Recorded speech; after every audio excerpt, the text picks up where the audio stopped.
And I have kind of an informal agenda, but because people want to get at the heart of the matter, I'll really talk first about some concepts for furnishings. But in terms of the way we in committee have talked about the way this room might be enhanced in the future, so that the furniture design relates to now and maybe the future as well. But as a prelude to that, I want to show you some pictures of the interior. I'm kind of glad we're meeting in here, even though it took longer to get set up, because when I show some pictures of the interior, you can look around and kind of confirm what the pictures show. But the very first part of the prelude is, I want to say a little bit about what architects do. Hi, Pastor. And it relate to what we've been asked by your committee to help your church with, which is, we're kind of generalists. We kind of orchestrate building projects. I went through 4 years of St. Olaf, 4 years of architecture school. Architects typically study a year of structural engineering for concrete, a year of structural engineering for woods, a year of structural engineering for steel, a year of environmental systems, like HVAC systems and lighting and all of that, urban design, town planning issues, environmental sustainability issues, social issues. So we're kind of the ones who orchestrate the way all the pieces and the parts of a building project kind of fit together. It's a great profession to be in because it's one of those few professions where you can really kind of put a lot of interesting fundamental considerations together into a complete package. And especially in church design, which I specialize in, it's really interesting because it's one of the few kinds of spaces where you have to consider acoustics, lighting, of course keeping the rain out, and snow, but temperature controls and quiet systems, acoustics, and then you get into the symbolic world of worship space design and why we have a seating arrangement in a certain way, etc. So thank your committee. We thank your committee that you're allowing us to have a little bit of an overview for the pieces and parts you've been working on here at your church. The roofing, the skylighting, hopefully some lighting changes, but it kind of started with the furniture considerations for the room as the room may evolve in the future. So with that said, I'm going to quickly just show a couple of, whoops, this is not what I wanted to have happen. That was quick. Did you see all of that? Okay, now you get the test, okay. Okay, I'll try to thread my way back here and find, this will be kind of out of order a little bit, but I think it's interesting approaching your church because the Church of the Cross idea, you do see a cross, you do see a church kind of in the distance from the road. So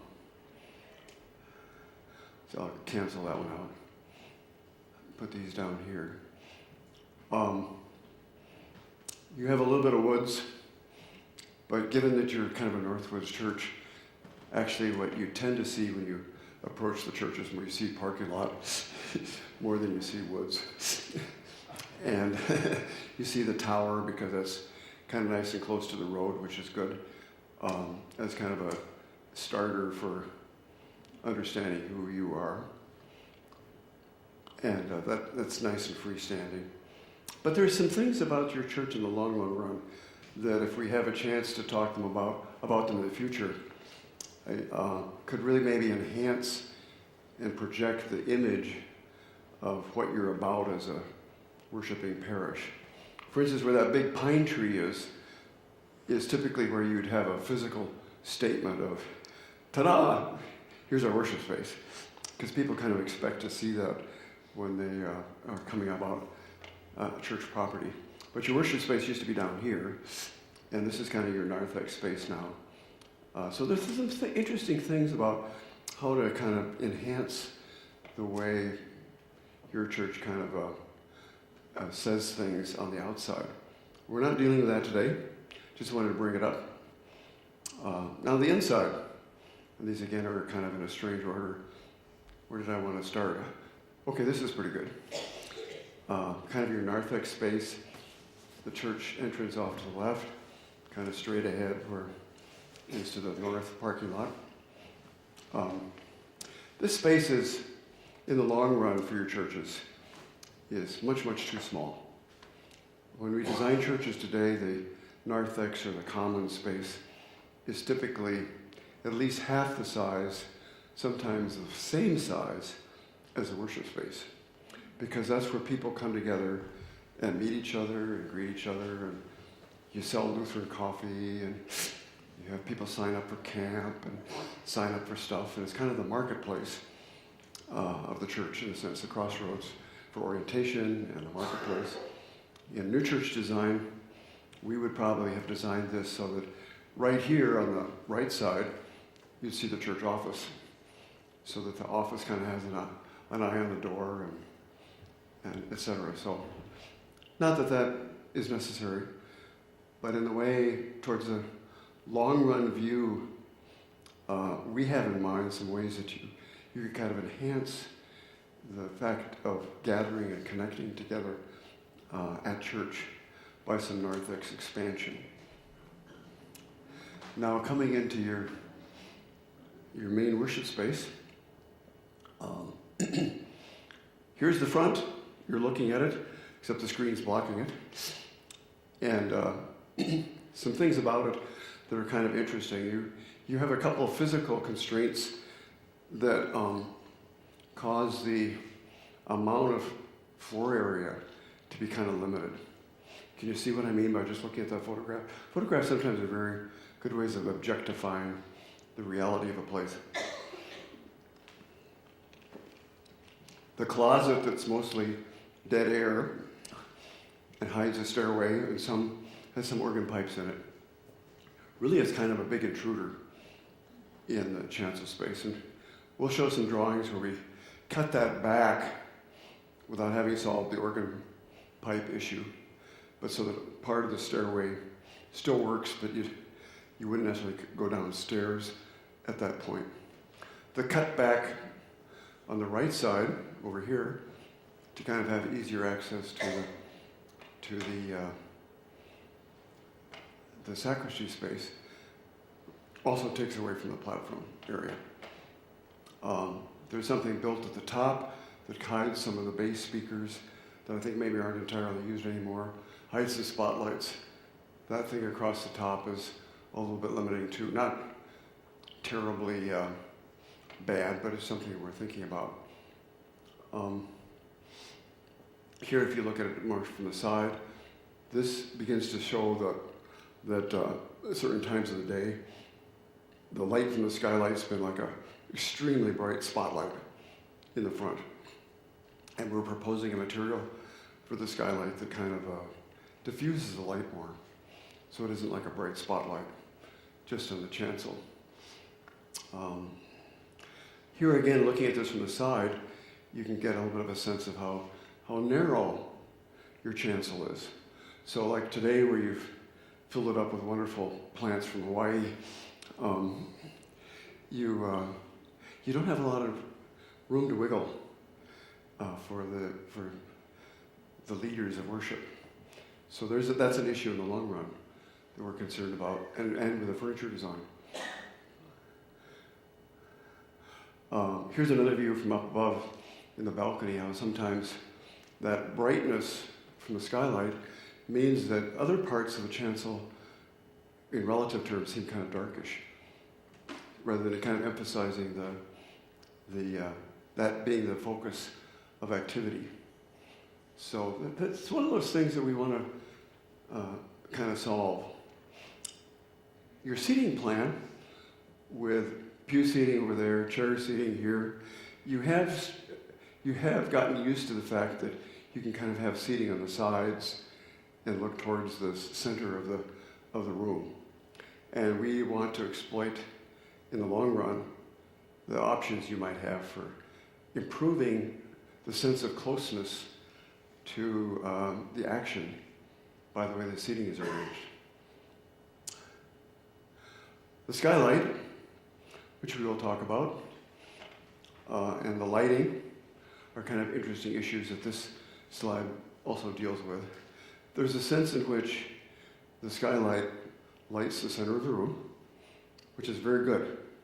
It's kind of the holy light is on all the people of God, you might say. In lots of 1960s and on church design, modernist buildings, the tendency has been for the holy light to light the clergy in the chancel, because the chancel was kind of seen as the most important part of the church for some reason. Actually, I know why, because that goes back 1,000 years to medieval churches. But you'll notice too in this picture that these side wings, in a way, kind of get neglected in terms of light. So the more light there is in the center will tend to push light more into the two wings, so they aren't kind of second-class parts of the room. So this part on the one side, for instance, might seem more like it's part of things. Now, if you look towards the back view, and you might look up while I'm talking about this, you don't have a lot of light fixtures in this room, and so it was kind of an economy job of not spending a lot of money on light fixtures or electricity. But in some ways, it's just not quite enough balance of light compared to what you probably should have. So one of our thought processes has been with the committee is to kind of improve on that. You don't need to overdo the artificial lighting, but it's good to get a little more balance.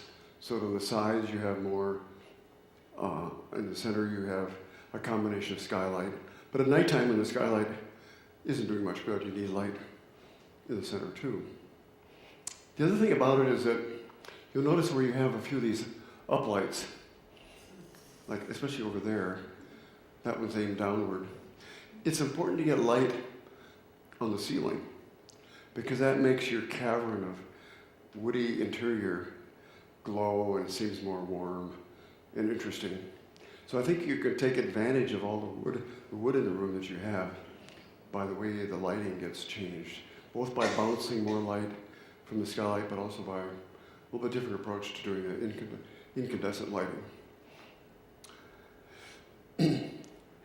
Now here you can see from the side view, which I threw in here, there's a little bit of a sense that if you're sitting off in the side, you don't maybe feel like you're quite as connected with the center of things as if you're in the main seating area.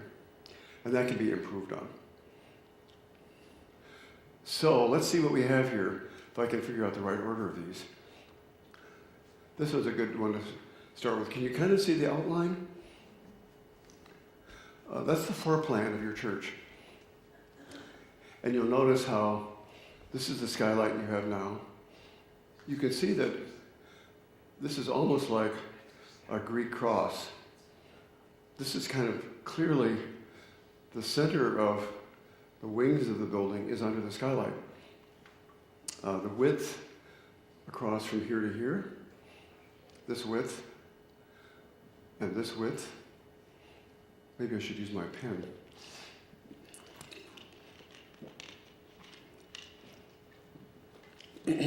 The width both directions is the same.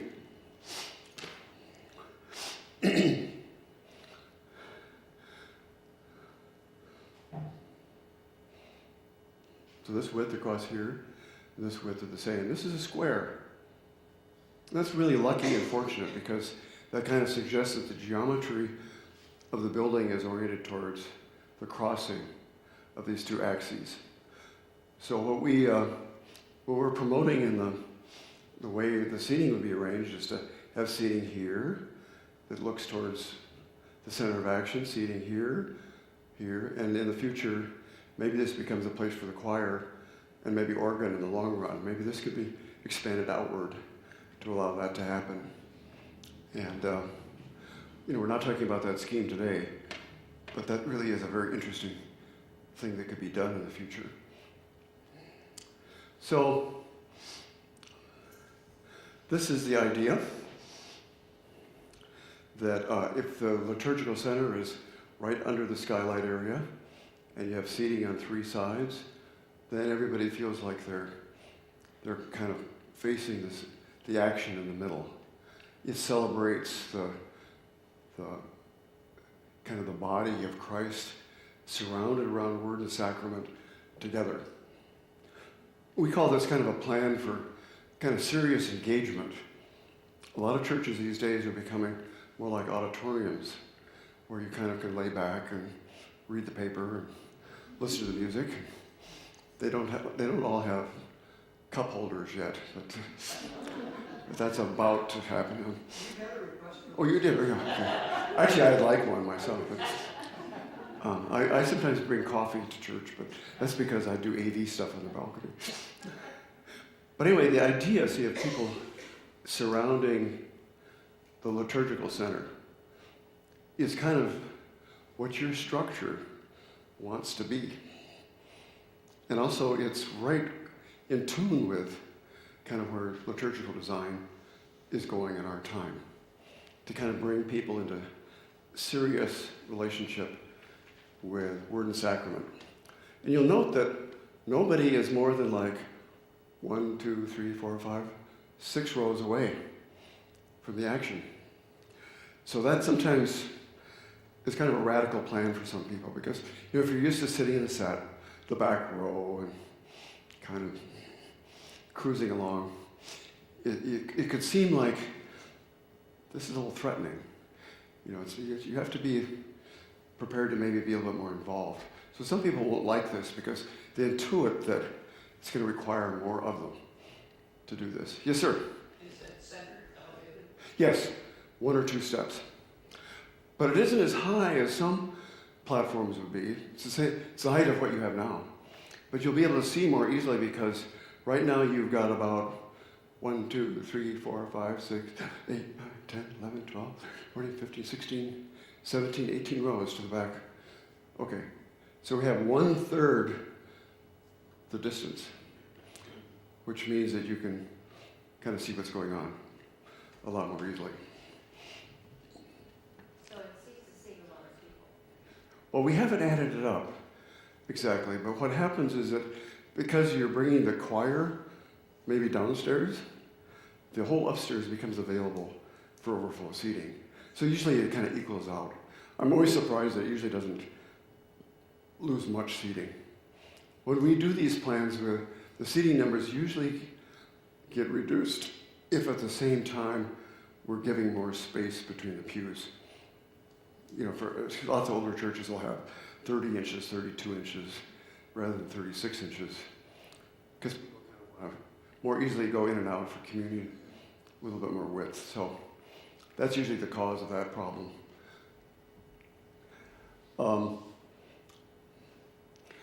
I should have shown you this one first. See, here's basically your seating arrangement now without these being shown.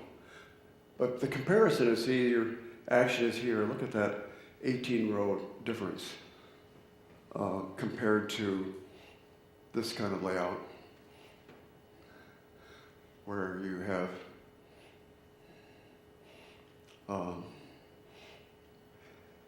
this is incredibly short distance to feel like you're involved in things.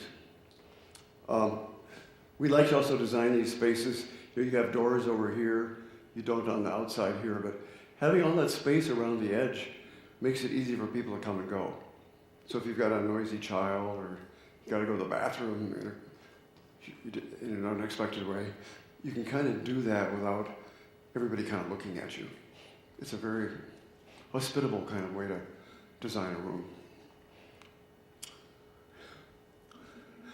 Now, another version, if you have flexible furniture and you didn't have, let's say, as many pews, is you could decide to set it up more kind of in the round if you wanted to, or a combination of things. So we just showed this because the geometry of the room kind of suggests maybe going in a round way. Whenever we do this, a lot of people like this because it doesn't look as stiff graphically. It actually takes more space to do this, and it's sometimes hard to keep everything lined up this way. but it's possible to do. Okay, so with those things in mind, we designed some furniture based on the idea that I'm going to go live, so to speak, to my 3D software here. This is the front of the room in a SketchUp program. I haven't drawn the whole room yet. What we've been asked to do is come up with some furniture concepts. Can you see it pretty clearly? Mm-hmm. That will work in this current chancel, or they could be workable in the other plan. And we went through one generation of this, and we had a squarish table in the front to begin with, because that's what we suggested for the future plan of the room. But Pastor and the staff, everybody thought that that's too deep for the narrowness you have for a chancel. So we altered the altar, different spellings, to make the altar in 4 parts, 4 modules. So eventually it could be a squarish altar, or for now you could have either 2 or 3 modules in the front that would give you less problems with depth. So, and we also were asked to design a kind of an Advent candle holder, which is over here. Now these look kind of high-tech industrial, and maybe we're surprises to people. But I'll tell you why we did that. We think because you have so much wood, if you were to design kind of more wood furniture, it would kind of be boring. Even though to be expected in the North Country and all of that. So we're thinking to develop some contrast in the room. I think it's great you have an off-white floor to contrast with the wood. Because I think if the furnishing is a combination of metal and wood, then you have kind of a dark tone of metal, maybe kind of a charcoal gray or a gunmetal gray, and it will have a sharpness that makes it look distinguished and unique. So it's a little bit unusual, and you can't find this in a catalog. But the idea is that if these are carefully crafted, they will have kind of a look of, that they all go together as pieces. This one we just have newly developed isn't quite right yet, but it's getting there. The idea of maybe a glass basin, so you really have the sense of the water in the font. We'd like to make it bigger, but it is bigger. This is 3 foot wide. We believe that fonts are being rediscovered. The church is rediscovering baptism. After all, in this last 2 generations of our books of worship, there's been kind of an affirmation of baptism section in the beginning. And for years and years and years, we've kind of pushed the baptistry off to the corner, kind of hidden it from view. So we're kind of pulling that out and reminding people daily, every Sunday, that baptism is your initiation. It's important to recognize baptism as part of the liturgical action of the church. So when I recently designed this, I had some technical problems, so bear with me in this regard. Is that, for instance, we could, when it's not Advent, we could put the font, let's say the Advent stand disappears, we could put the font over there, kind of where you have it now, okay? I have to leave this one here because that one, graphically, that one needs the base parts of this for it to exist. I can't turn that one off for you, but just put a blinder up and don't look at it. So the idea that you can have a font in this area, kind of balanced like you do now, because that space is big enough to do a baptism kind of event, even with the wall that's there. And this would slide over a little bit. We do like the idea of changing setup of the platform here so that you have more space for the pulpit. Here we've shown the pulpit in this position. I think it might be good to get it up just a little bit higher so the people in the way in the back have a little bit easier time seeing. And what we would do is that later on, or at will, however you want to do it, you could, let's see here. You could just do it one step up. Those would be movable elements. You could kind of decide. You know, if you have a very, very tall pastor, you might want to raise it up. If you have a short pastor, like we've been working on the pulpit recently in Duluth for Pastor April Larson, who was, I think, 4'11" or something. And I think we've got steps up to the pulpit, and then a step inside the pulpit, and then like a child step, so she can get up where she wants to be. So these things need to be flexible in that regard. Now, with the 3 modules together, I'm showing kind of a white fair linen on it. But remember that during the year, you will probably see all kinds of different pyramid uses that actually tend to cover up the metalwork and give a lot of visual interest. So it's kind of the armature for kind of your already existing. This is about the width of the pyramids you have now. Some of them are taller than that, as you have illustrated today. And you have a new set of pyramids that you've just invested in. So we want to be sure that this would work with your older pyramids. And in fact, if you just use 2 modules up there because you had more plants or more people, it works with 2 modules as well as it works with 3. So that's what we tried to show there. I think I could slide this over, and you can kind of imagine how. See, if you just had 2 modules, the pyramids would work with 2 of them rather than 3 as well. So the modules were designed so that the pyramids would, you could use what you have, or you could begin to add pyramids in the future if you wanted to. Let's go back to 3. So that's, and I didn't show anything on the pulpit in that regard. Moving back to one other element to look at.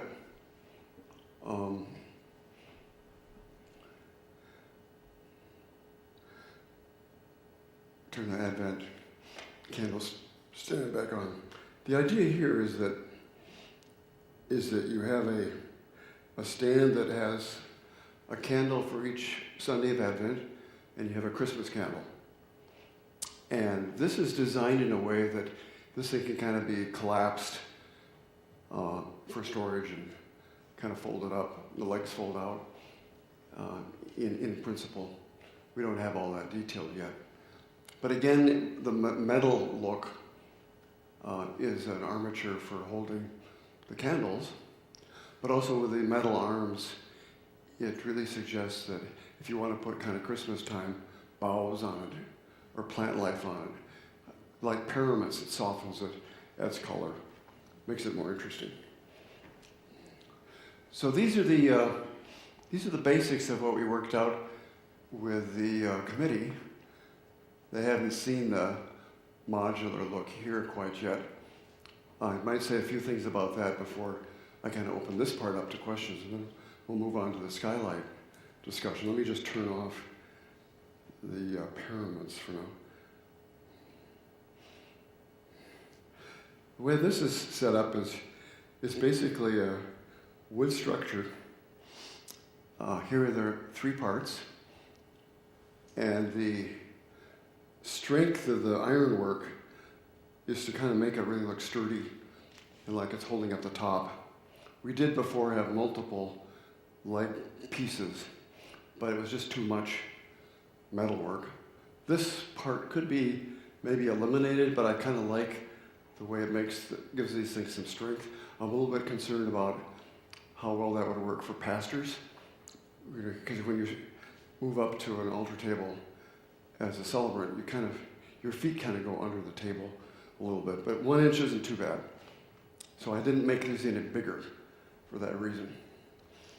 The wood tops would be a hardwood, and to give it kind of a special character, we're thinking of the wood tops would have a pattern, probably like a cross pattern, and each of them an inlay pattern of wood. So when you get up close to these as a communicant or you're a celebrant, you say, "Oh, this is a special table for a special purpose." Okay, I think I should stop for a moment or two and just see what you all have to say. Mike, was I fair in saying what we've been through together to get to this point? Okay. I was just wondering about the altar. Before when we were looking at this, it was two. There were two right there, and then two in back, so it's going to be square. Now this is more rectangular, Mm-hmm. or This is for this chancel location. Yeah. Let me turn on the 4. What you could do, in times you didn't have a lot of plants there, and you could move it forward a little bit. That's the 4. Now see, there's plenty of room actually behind if you didn't have all the plant life there. And this actually provides a little more space on the sides. And we'd actually like to propose that you have an option of the candles on the altar. If it's wider, if you went to this kind of configuration, you might want to have candles that are the more traditional floor-mounted torches. And they're kind of fun to use for worship reasons because, like if you're doing a service of the word, you simply move the candles over to here. If you're having communion, you have the candles there. And of course, you already have a Paschal candle that might relate to wherever the font would be located. I don't know if I answered your question. so that there would be 4 units made. Yes, We would just be using 3 of them. You could use 3 of them or 4 of them, or 2 of them. Yeah, there's a question over here. All I wondered is it intended that there's going to be an angle to this now? Like in the middle, looks like it's closer Right here? front than it is on the sides? You're talking about this angle? But it's straight now, is it not? No, it's at an angle. Oh. You just not noticed that, Chad. No, I think it's at an angle. Yeah, it kind of comes out this way and then it's square across the front. I cheated a little bit because I made it come out to a point there. And I'd forgotten until I looked at it again today that it's straight where the center aisle is right now. Mm-hmm. But that's all cushiony material. And that could be altered in a way to give you more space, and you could still have removable communion rails on the platform. That's a different kind of side issue. I have a question. Sure. Has there been any thought to like a service table, like the one that our offering plates are sitting on? Yes, there should be what we call a service table or gifts table or credence table. And I'd like to see that back in here.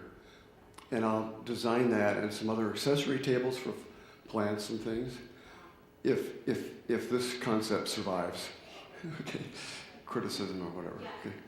Yeah, thank you. That's a good question because this isn't a complete package quite yet, but these are the important things, sacramentally and liturgically.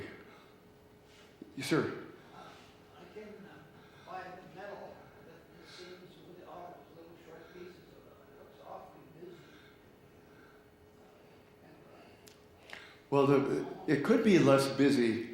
The comment is busyness. That's a real subtle question about how kind of minimalist to be, minimalist Scandinavian like you'd see in Finland or Sweden or Norway, or how much we beef it up a little bit so people don't think it's too wimpy, because it's supposed to be symbolically important. So that balancing act is a tough one. Yeah. If you go to the center, how is this going to be able to be Yes, Move to the center. the exact same pieces will work in our other floor plan. Okay, so your baptismal font. Let me see if I can go open that up for you here.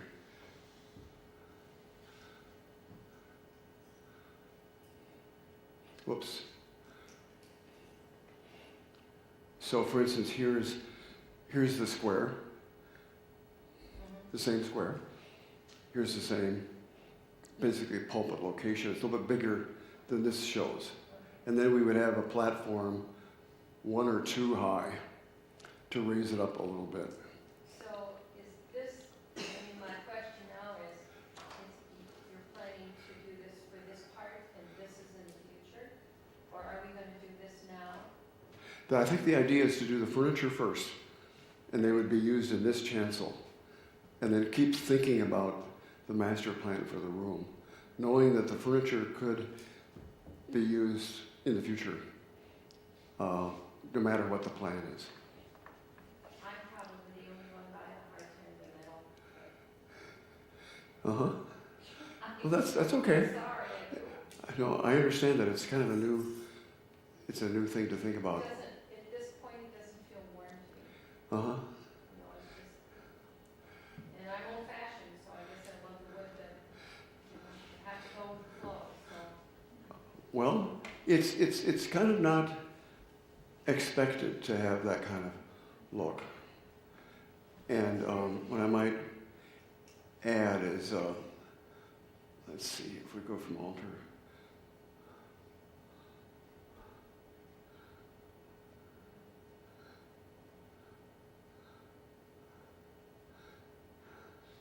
But if you start adding The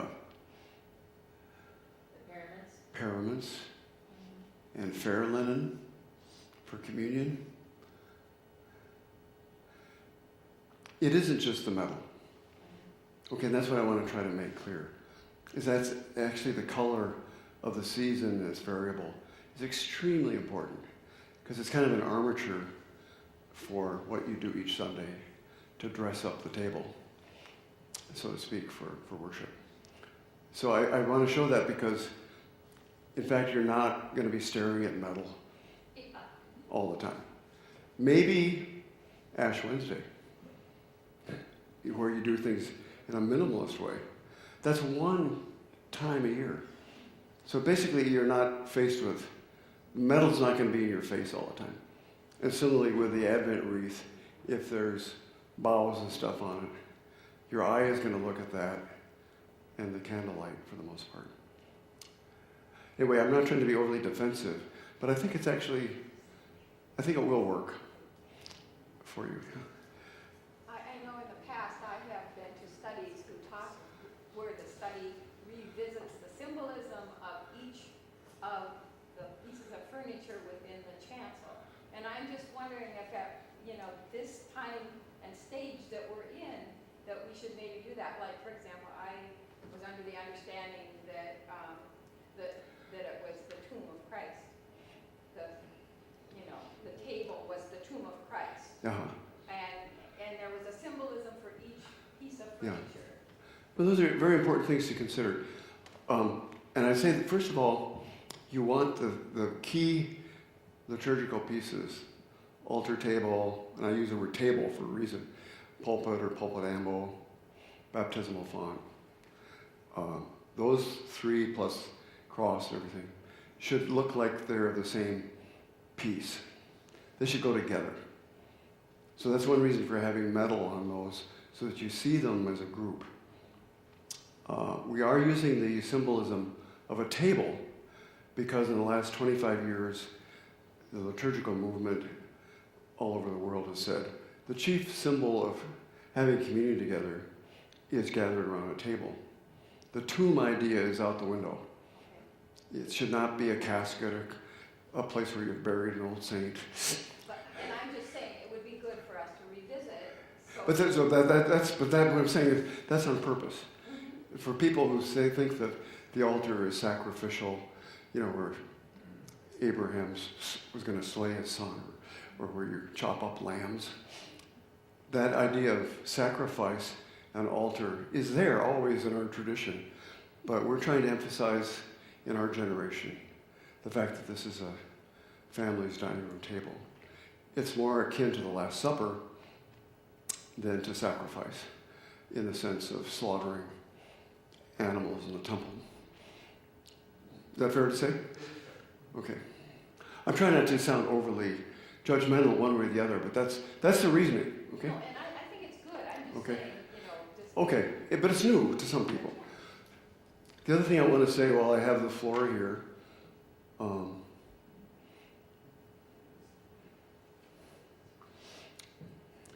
the most important symbol in the church today is what? People. People. It's the assembly. So the fact of worshipers gathered together, coming together as a group, really embellishing that, and for the room to support that, that's the most powerful statement. And so we also come out of a time where there's been a tendency to kind of say, oh, the focus of the room is the back wall with a cross on it, and it looks pretty and kind of is a statement of our faith. That's with our history too, and that's important. But actually, when you think about it theologically, the most important thing is the assembly. So we want the room to kind of support that and make people aware that when you go to church, you're part of an important movement each Sunday morning in an interactive way. I hope I'm not dampening any questions by sounding like I know all the answers, but I don't. So. I'm still curious. If the altar, if the wood is so beautiful, will we not be using an aluminum runner across it? Will it be uncovered? No, it will be uncovered in the corners and in pieces. And for instance, not all churches do this, but I come from the old Swedish tradition, where if you're, let's say, doing service of a word,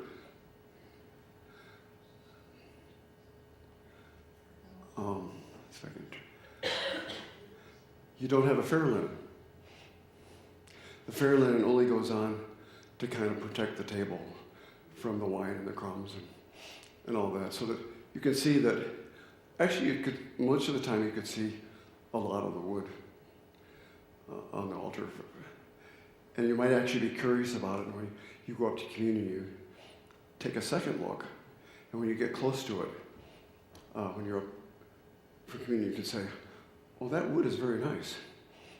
It's thick, solid, whatever, and sort of mini monumental. Mike? Two questions. Then these units are small enough to go through a standard door? Yeah, So they they're just 30 inches, Okay. So they can 30-inch square. easily move. Yeah. And very, okay. I could even use one for our projector. Sorry. The other question I have, and I know your design isn't complete on this, but it has to do with the baptismal font, that it looks like you're going to have lake access for the amount of water needed here. Is there something wrong with that? You got lots of lakes around here. No, but I mean, for after use, is there a place to drain it and, so, because it'd be quite a lot of water for use. Well, basically, you want to leave water in it all the time. So if somebody comes in and wants to play with the water, or a kid comes in and wants to touch the water, that's good. A lot of churches have it where you come in and you actually, everybody can just remind themselves. Yeah, I do that in Lutheran churches or other churches where it's kind of available. It's really meaningful to do that. And you don't have to, you can kind of put away your anti-Catholic sentiments and say that other people do that too. Yeah. However, we will have a drain on it, so you could drain it. That's right. And we haven't made this a circulating font because it's just a little bit too complicated for this situation. We've done that like at Normandale, where some of you are familiar with. What's the size of it? 3 feet. Okay.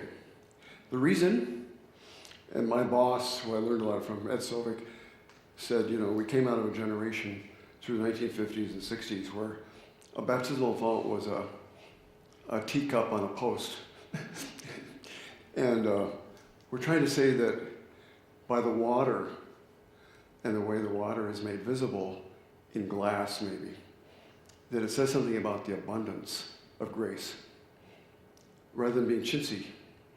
You know, this tends to be, the font you have tends to be of that generation of chintziness. Do you know why there are covers on fonts for the last 1,000 years? They look nice. Do you know the reason for that? Well, in the Middle Ages, the baptismal water was blessed once a year by the bishop. And everybody thought, this blessed water is very important in our lives. I'm going to bring some home for my sick animals. I'm going to bless the crops. And the water disappeared like that. So they locked it up. Okay, so, you know, we don't believe in that anymore. So the first thing we should do in our Lutheran churches in this century is we should get rid of colored fonts, because it's just a bad message about the abundance of grace. So there are some important things here. This may sound like, how important is that? Or maybe that's malarkey. We're used to fonts a certain way. But if you think about what baptism is and what it means as a rite of initiation, and some churches will have big fonts near the door to kind of represent the initiation process and hope that people will touch the water. But it's a little bit more cumbersome in some plans for watching what's going on in baptism. I have a question.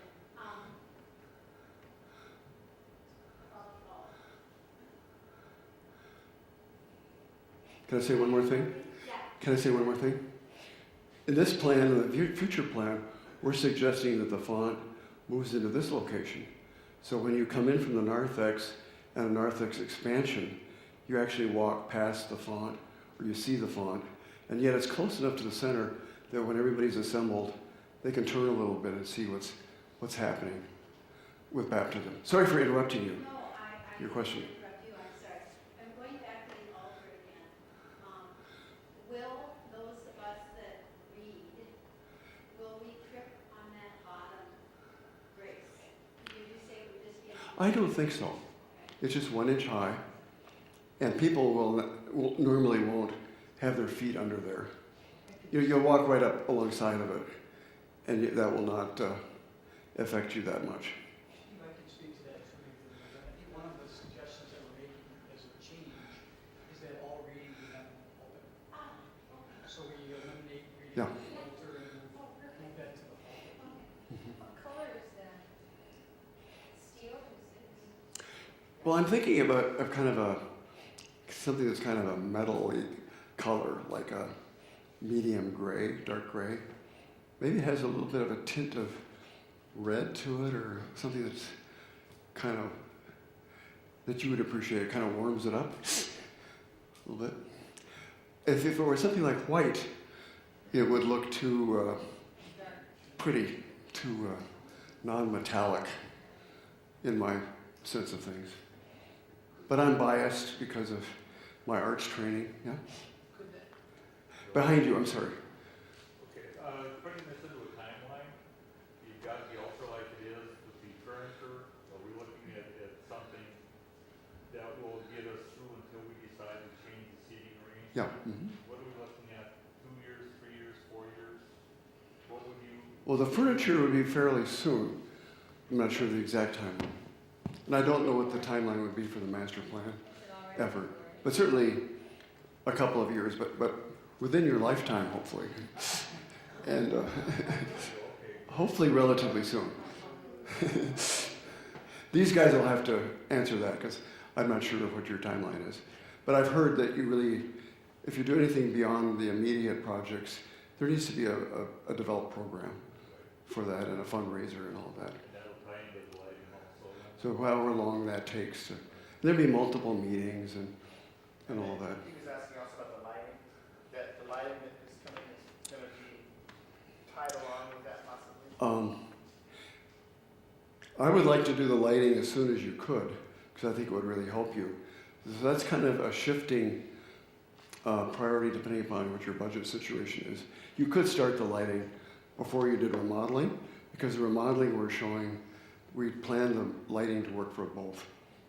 So it just depends upon the monies you have and how much other things cost. The roof costs, the skylight costs. I just have a question about, like, well, first of all, I love the metal. I think it's a great idea because you just see all wood right now and it doesn't stick out. And these should stick out, I think, a little bit. But you said that the bottom of the altar, you elected to have the bottom cross structures there, so it seems sturdier, right? Is there a reason why you don't have that on the baptismal font? So you don't have that sturdiness. It looks a little, like, just to my eye, like the water's gonna. That's a very good point. It looks very. You get an A for sharp. You get an A for sharpness today. How about 30 inches instead of 36 for modular? That could have a bottom connection too to go along with the others, because the others tend to have a bottom rail. You notice on the pulpit, I put it a little bit higher, and we could do something like that. But actually, around a font, there's a tendency for people to put their feet under it more than would happen at the altar. So I don't want to limit people's feet action. Where, like, even if each of the legs was sturdier, like with the pulpit legs on the side? Well, it's something we need to study more. I like what you're suggesting about that. And actually, I have been thinking about whether or not the glass ought to be a bowl, which kind of goes with water more. But I couldn't design a bowl transparently in this program. And I thought, well, wait a minute, this is kind of interesting in a way because it actually holds more water. And you'd see the water on the sides. And I was thinking about this a great deal when I was at a conference at Valparaiso this spring, the National Liturgical Conference. And they have a font that's about 3 feet wide.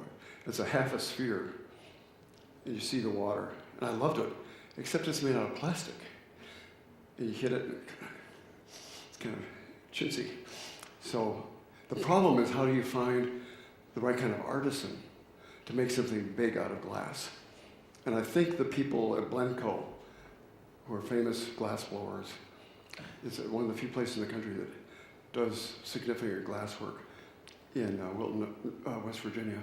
I think they could make something like this compared to a spherical shape out of glass. My thought too, when I was thinking glass blower, and you could do an interesting shape, you could also draw it, if you decided to go with red and the metal, is you could draw some color into the glass as well. Of course, the glass could have some color, could have a pattern in the bottom, We have walleyes or colored glass. sunfish or something. But it's a big deal to get this right. When we did a bronze bowl that's about 42 inches wide for the church in First Lutheran in Duluth on a wood stand, that was done by a local metal worker near Two Harbors. And just the metal work for that was $8,000. So it's an expensive part of the font to get the bowl done right. And that's why a lot of times it isn't done very well, because finding the right craftspeople and doing it in a significant way is kind of a big deal. Yes, sir? It's out of curiosity, and I suppose it's my simplistic engineering, but why not make that modular like the units of the altar? You got a 30-inch square supporting that baptismal bowl. Well, I made it into an octagon because there's a long, long tradition of baptismal fonts relating to the 1,000-year-old symbol of the octagon, referencing the 8th day of creation. So it's just kind of a symbolic thing. It could be any shape you wanted to, but I don't think you would want to have multiple bowls. You're talking about the base would be Just talking about the underside? just the support being a Yeah. square modular like the whole. Yeah. Could be, but they have a different use. So I feel like there's a freedom to say, well, you design the altar base one way and the pulpit is designed a different way because it's used differently, but it has the same theme of the way the metal is put together. But I need to work on the font more to make them look a lot more similar. Sir? Well, I kind of wonder, it seems like sometimes we think we need more cubes, or more seating space. And I don't know if there's a plan of how we would expand that or what, but it seems to me that should play into the future of what we're doing. That I think the committee, if you want to second this, is concerned that we be careful in that master planning so that there's a possibility of more seating in the space and certainly not less. But, if we have to add more space, I don't know. One time they were talking about extending the building this way, and I don't know if that's ever... No, you can easily do that. You can easily go that way for more narthex. You can easily go that way for more seating. Kind of keeping the structure the way it is. And I think Again, this way what? for a larger narthex commons space, No. which also could function as overflow. And so the reason for that, let me show you that design one more time. I feel like I'm taking too much time talking about these things, but they're quite important. Where did I put my pen? Well, anyway, where did I put my pen? I just lost the shoe. Pockets are a good idea. Yeah. You see here, this is your outside wall right now. Our concept is to say, you could easily go out here where you have kind of garden space, and you could have a huge area that's not right in the path of movement. Here's the limit of your narthex now, right to here. Here, that's the entrance doors to worship. So if you had this space, that could also be overflow, depending upon the way we would maybe rearrange the stairway to the balcony. There's some people who say, get rid of the balcony entirely. I'm not sure that's smart because of the seating capacity issues. But see, you could probably put another 100 people out there. When you have a big event, Christmas Eve, Easter, a big funeral, sometimes you don't need maximum seating capacity all year round. So it's good to kind of get everybody in together so you don't have a lot of blank seats. Because Lutherans like to sit toward the back. I know you don't, but... What I do sometimes is the church is growing so that we need more space all the time, not just special times. That's true. And the way we figure that, most church planners would say that if any one of your services you've hit about 80% full, you are maxed out, because when you're that full, there's hardly any space left for, let's say, a young family of 4 to come and find a place. Some singles, yes, but so part of the master planning is to go through those statistics for every one of your services and kind of see what the pattern is and how many services you want to have during the week. You've really studied that very carefully now. You're up to 3 services every Sunday, but we compare, well, how many people really at each of the 3 services and for the whole year, and compare the average fall Sunday, average spring Sunday to the special Sundays, the festival Sundays. So it's quite a bit of work to come out with the right plan. But I do want to say that if you make a space that's convertible, expandable, you sometimes don't have to make the main worship space as big as you think you might. Okay? One more thing on that. We have to get onto the skylight.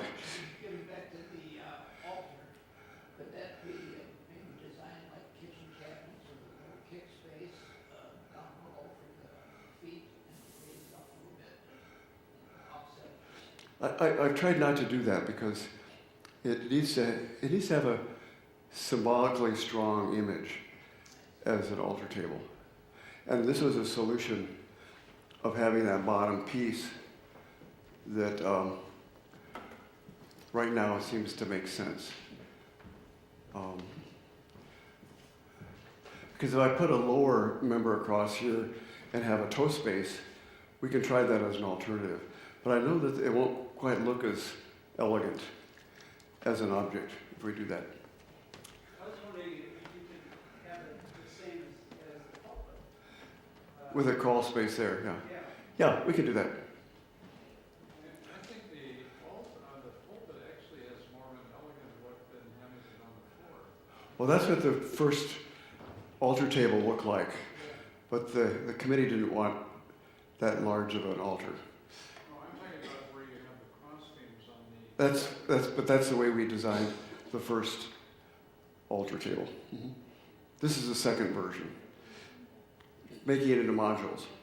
But we can still do this kind of look across the bottom. On the modules. Yes, and I'll do that next, so they go a little bit closer together. I have one question. That's, I think so. Mike, so does the committee make the final decision? We are simply getting all this stuff together and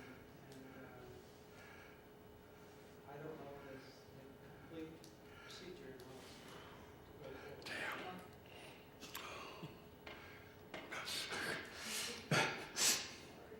Made the same mistake here. I should have left that one on.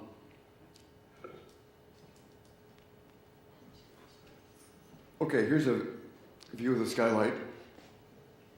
And what we want to show you is that if you look up above head, and I'll use my little pointer, this is about where the gables for these side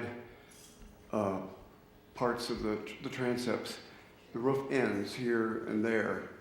This is the structural member around which we would frame the new skylight. So the skylight doesn't have to be this size. And if we do it this size, we add a lot more light, and it would be a softer light.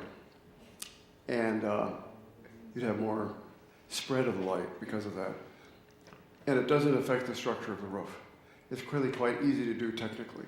You can kind of see that if you just look at the way it's built.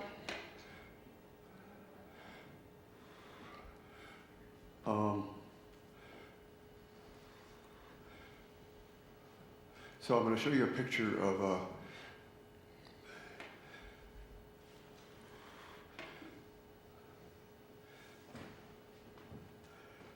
this then is the area of that framing. So the skylight is really a square opening. This is kind of hard to look at, but this is like looking up at the skylight. These parts on the drawings represent these beam lines. And so this is ready to go to show a builder approximately how this all fits together. And the next detail really shows the cross-section of it. This is very informative. So here, if you cut a plane through the skylight this way, that's what this shows. These dotted lines are your current skylight. And this is the wood decking that you see on each side of the skylight. And this is the beam that supports that part of the roof. So the new skylight structure would sit on top of these beams with a little short vertical wall. And we like to have a vertical wall because that helps bounce the light in the room. You can see your skylight here has an angle to it. It actually cuts out some of the light that would come in from the skylight otherwise. And then this gets built, and then this goes on top of it by the skylight company. It's a self-supporting aluminum frame skylight. It's about this thick. It has some insulation in it, which helps diffuse the light. It has a good R value to it. But also because of the insulation, it tends to cut down on condensation and any kind of dripping or whatever. Is it glass? This would be a fancy plastic. Now there is a sense, well, should it be clear and glass because you can see the birds fly over and see the clouds. But we're so concerned about the light being too strong.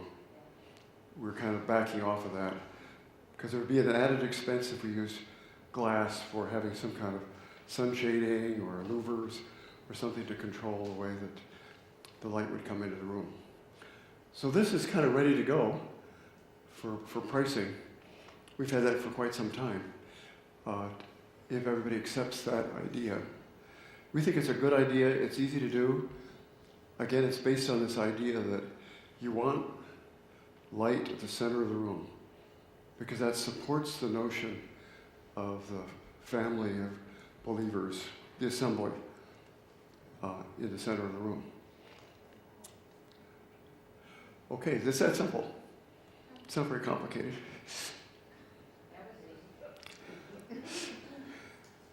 We've done a lot of skylights, and I could show you pictures of those, but I don't want to get into that unless we absolutely have to, because it maybe takes time away from questions. But there's a question back here? Sir, in the red shirt.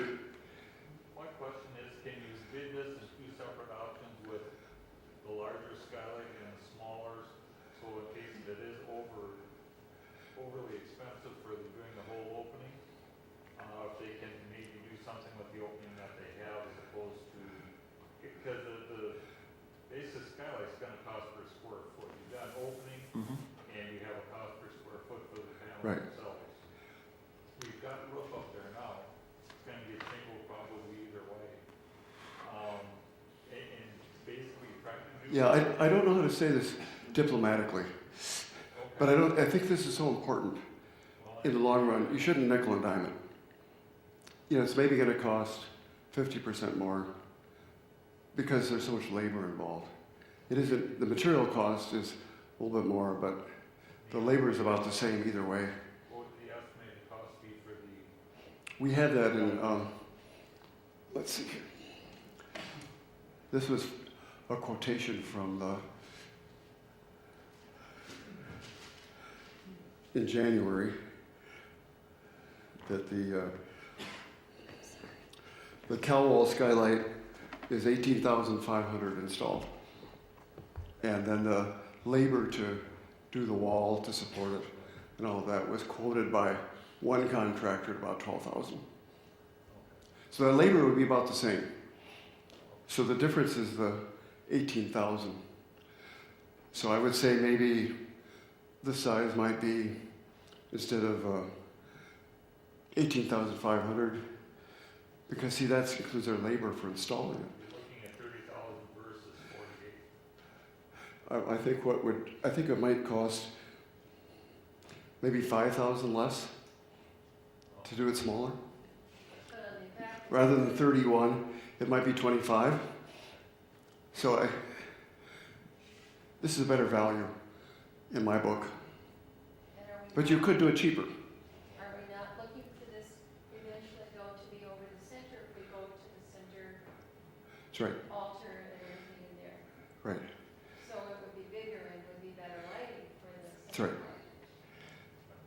Right. And it's based on that idea and the fact that this room does need more light because it's kind of cave-like.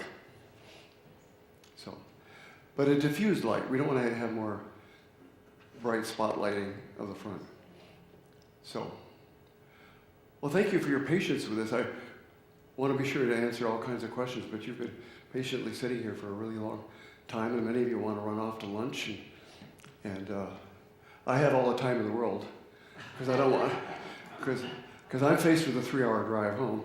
So I want to be sure to go through anything that is needed to talk about this. So if some of you are shy about questions and want to come up later, I can field those. But are there other questions that really are bothering you, or you have pluses or minuses? Whatever you say, you're not going to hurt my feelings. It's important to put all the questions people have on the table.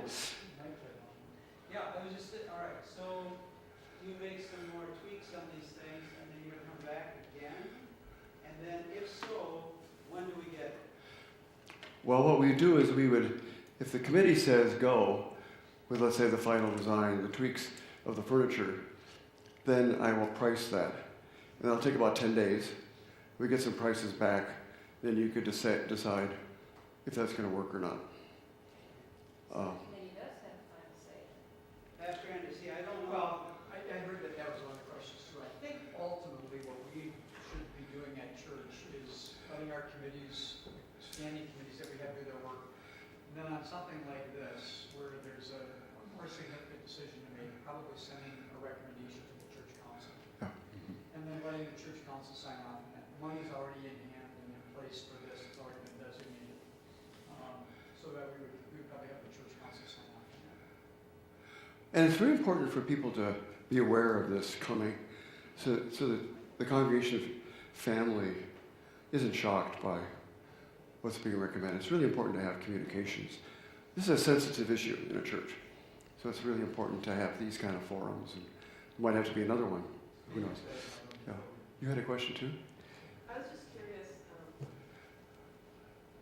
because some of it is the vision potentially or possibly expanding to put the alternate in the center, and that's not, I would say, a foregone conclusion or anything, it's just kind of a vision you're potentially thinking for. It's just conceptual at this It's point. conceptual, right? Yeah. So, with expanding the size of the skylight, if there was a change because of the way we're laid out here, could it still work to have it expanded here even if The larger skylight's gonna help any circumstance. It doesn't tie you to any one floor plan. It's our view that it's just gonna help you generally. Okay, I'm glad you brought that up, thank you. Well, the roof does have to be replaced, does it not? Isn't Yeah. this part of, so I mean, it's Yeah. a foregone conclusion that we must do that. The roofing is gonna be done too. Yes. So the time. So roofing, skylight, furniture are kind of the main packages at this point, as I understand it from. Okay? And the carpeting's already underway.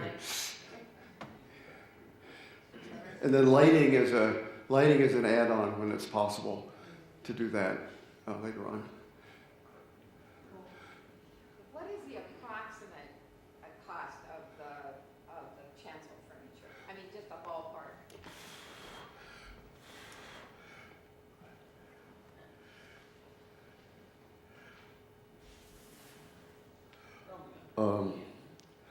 We estimated in January about $21,000. And I don't know if that's still pertains with the way we've designed things. It might be a little bit better because we were going to use some stone on the altar rather than wood. So I think that's 20 to 25,000 in that range. So it's not 100,000. It's not 1,500. Well, and what you were saying earlier, I It's think so that the whole congregation kind of gets that feel too as well. Yeah. But anyway, that price is the order of magnitude of how much it would cost. Carolyn, if I remember correctly, we have 25,000 or so in dedicated funds already for that. Yeah. And as I said earlier, the thing that is the biggest unknown for me as a designer is the fact that when we do big bowl baptismal fonts, finding the right artist and finding the right price point is a big unknown. It's easier to predict the other parts. So, okay, well, thank you very much. Have I said enough? Have I missed something? I just wanted to say something. I think a lot of it is a shock to see metal, but it is so airy because if we look up right now at this stuff, and this is skinny furniture.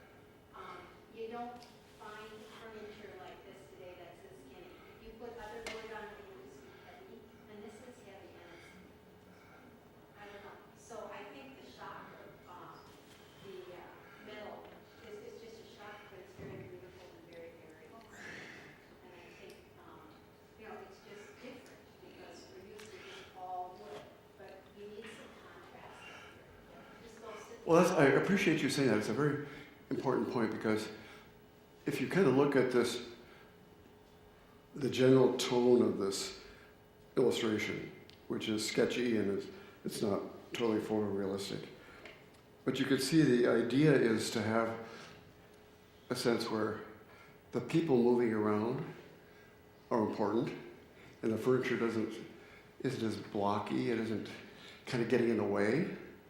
So the idea of transparency is actually a very subtle but important issue. Thanks so much for bringing that up, because that really is part of the change. And also because there's a tendency for this furniture up here to be kind of like a wall, a block. It's something I think that actually pews in rooms are a visual disadvantage because it's so heavy in terms of the size of the room. They tend to dominate over the people. Good question. You would make some kind of an addition here so that the pulpit would have more room on the right side. You're building up that platform. So We could do that, yeah.